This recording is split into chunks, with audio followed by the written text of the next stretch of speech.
Hello everyone, I'm back with a new topic which is of paper second ancient Indian political thought. और आज हम discuss करने वाले हैं नए टॉपिक को which is Indian concept of law, जो कि यूनिट थर्ड का है। और इसमें जो क्वेश्चंस हैं जो सबसे ज़्यादा पूछे जाते हैं that is about the legal system in ancient India. तो ये मेरे नोट्स हैं जो कि मैंने अपने कॉलेज नोट्स को प्लस सीरीज़ के कुछ पॉइंट्स को इसमें मैंने इंक्लूड किया है, और फिर ये मैंने जो है नोट्स प्रिपेयर किए हैं which will be very helpful for you all. तो let's start. The question is that what is the ancient Indian concept of law, क्योंकि जो टॉपिक हमारा इंस्टीट्यूशन का उसमें ये चीज़ है कि the Indian concept of law क्या है। तो इंडियन कंसेप्ट ऑफ लॉ और उसका जो लीगल सिस्टम है जो एंशिएंट इंडिया से जो फॉलो होते आ रहे हैं तो वो उसमें इंक्लूड है ना। The judicial system basically legal system यानी जुडिशल सिस्टम, क्योंकि लॉ जुडिशरी से ही डील करता है। तो वही यहाँ पे स्टार्ट किया गया है कि the judicial system deals with the administration of the laws through the agency of the law givers और the courts. The system provides the machinery for resolving the disputes on account of which the aggrieved. Nothing rankles in human heart more than a sense of injustice. No society can allow situation to grow where the impression prevails of there being no redress for grievances. तो basically जो हमारा judicial system है वो deal करता है with the administration of the laws first thing, and then through the agency of the law givers या फिर courts. तो जुडिशल सिस्टम जो है वो पूरा एडमिनिस्ट्रेशन को डील करता है कोर्ट्स की मदद से, ठीक है।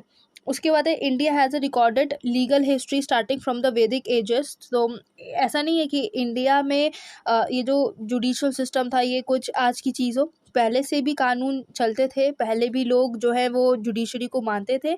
और बस खाली फ़र्क इतना है कि पहले हमारे पास कॉन्स्टिट्यूशन नहीं था और अब जो है हमारे पास कॉन्स्टिट्यूशन है।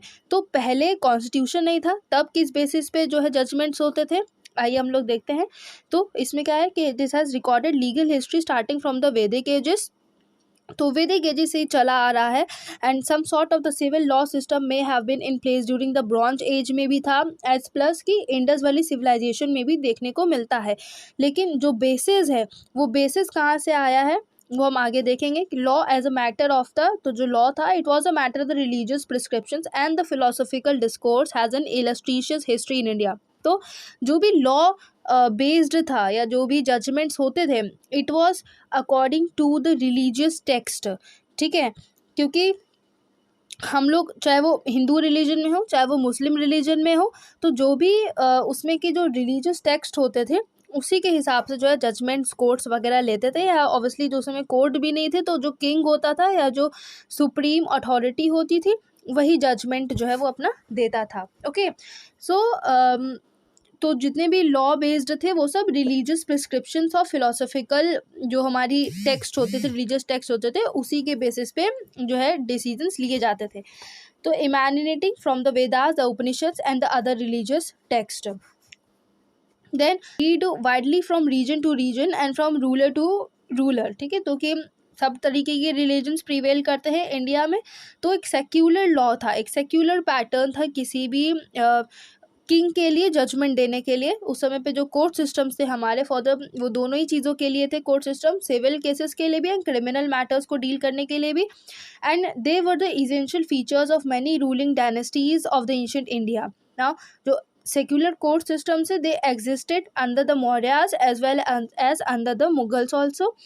ओके, तो आगे बढ़ते हैं हम लोग। द मॉडर्न इंडियन जुडिशरी जो आज के प्रेजेंट टाइम में हम लोग देखते हैं, तो देखो सिंपल सा है कि जो जब भी when ever talk about the judiciary system तो हम उसको जैसे हिस्ट्री है उसको हम लोग 3 फेजेस में पढ़ते हैं, लेकिन एंशिएंट हिस्ट्री है, फिर मेडिवल हिस्ट्री और फिर मॉडर्न हिस्ट्री है। इन द सेम वे जब हम लोग जुडिशियल एडमिनिस्ट्रेशन के बारे में पढ़ते हैं हम लोग, तो ये ऐसा तो है नहीं कि आज कुछ ब्रिटिशर्स आए और तभी से हमको जुडिशरी या लॉ के बारे में पता चला। ऐसा नहीं है कि पहले न्याय नहीं होते थे या जजमेंट्स नहीं होते थे, पहले भी होते थे और पहले से अभी हम लोग भी सीखते आ रहे हैं। बस फ़र्क सिर्फ इतना है कि पहले रिटन फॉर्म नहीं था किसी कॉन्स्टिट्यूशन का, लेकिन अब वो चीज़ बाकायदा कॉन्स्टिट्यूशन के रूप में हम लोग देखते हैं कि जजमेंट्स उसके अकॉर्डिंग लिया जाता है, ठीक है। तो ये जो पूरा जुडिशरी सिस्टम था वो भी हम लोग उसको 3 फेसेस में पढ़ते हैं। एक है हमारा जो judiciary administration of the ancient India, फिर हम लोग पढ़ते हैं judiciary administration in the medieval age, and then in the modern India, या फिर हम लोग ब्रिटिश एरा से जो इन्फ्लुएंस होके आया है तो वो जो है उसी को हम लोग मॉडर्न इंडियन जुडिशरी बोलते हैं।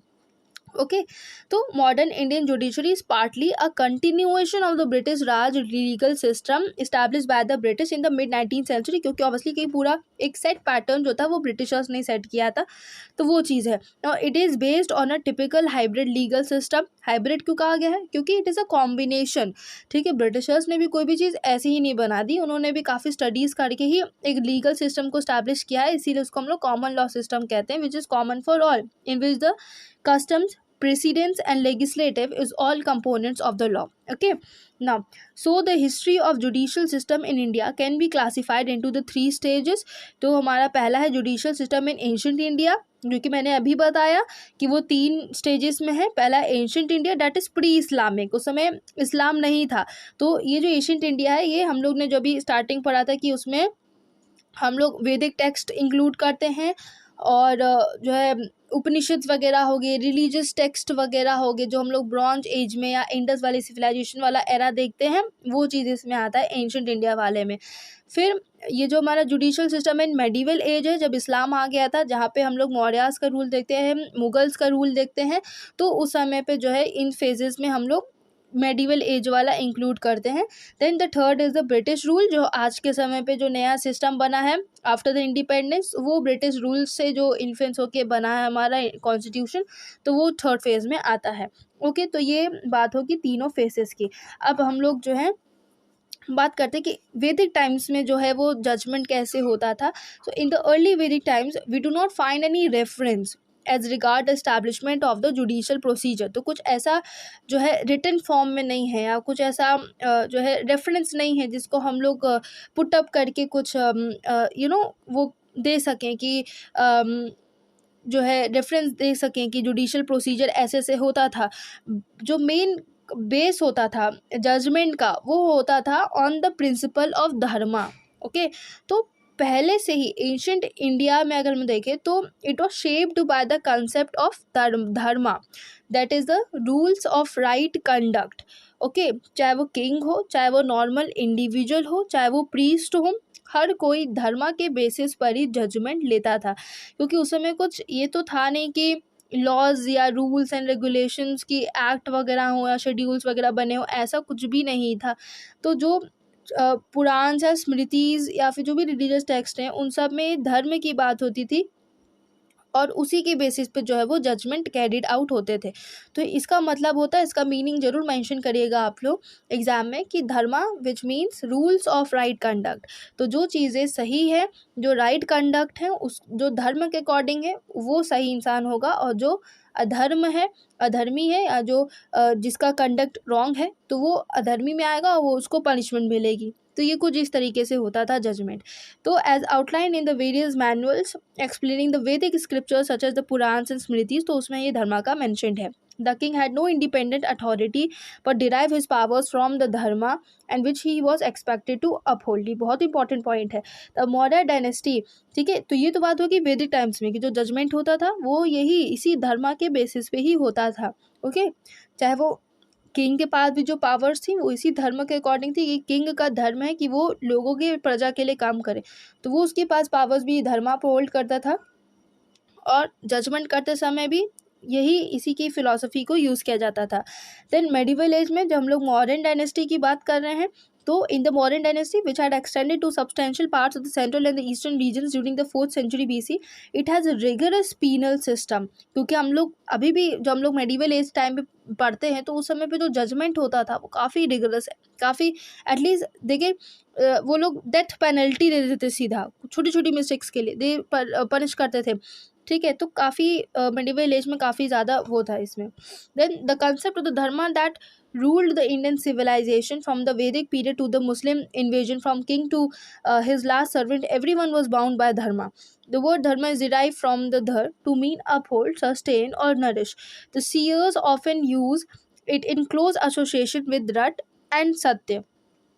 This is also one of the important paragraphs that you should mention in your answer, कि धर्म का मतलब होता है धर, एंड अलग जो दो वर्ड्स यहाँ पे यूज़ किए गए हैं which is close associated with the rta and satya. तो Shri Vidyaranya defines rta as a mental perception and realisation of the God. तो रट यानी realisation of the God. And ये जो तैतरीय उपनिषद में उन्होंने मेंशन किया है कि satya and dharma uses with the satya and dharma, it exhorts the students to speak the truth and practice the dharma. तो सत्य यानी to speak the truth and dharma यानी उसको एक्शन में लेके आना।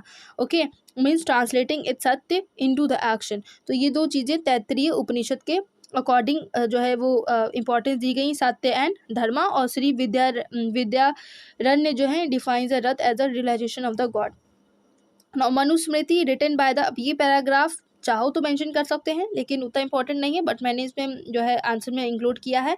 Manusmriti written by the ancient sage Manu prescribe the 10 essential rules for the observance of the dharma. और ये 10 एसेंशियल रूल्स जो हैं वो मेंशनड है। आप लोग चाहो तो उसको मेंशन कर सकते हो आंसर में या फिर लीव कर सकते हो ये पैराग्राफ। ओके, तो therefore the dharmik laws govern not only the individual but all in the society. Obviously dharma is generally mean principle of righteousness और duty, which is the principle of holiness and also the principle of unity. Okay, ये principle of holiness है and the principle of unity है। और last में हम इसको quote कर सकते हैं with the Yudhishthir says in his instruction to Bhishma that whatever creates conflict is adharma and whatever put an conflict to an end and brings harmony is dharma. Okay, anything that helps to unite all and develop divine love and universal brotherhoodness is dharma. Okay, तो ये हम लोग ने जो है start किया वहाँ के एंशंट लीगल सिस्टम से और ख़त्म किया हम लोग ने धर्म पे। ओके, तो अब देखो मैं ये जो दो क्वेश्चंस हैं इसमें उसको मैं और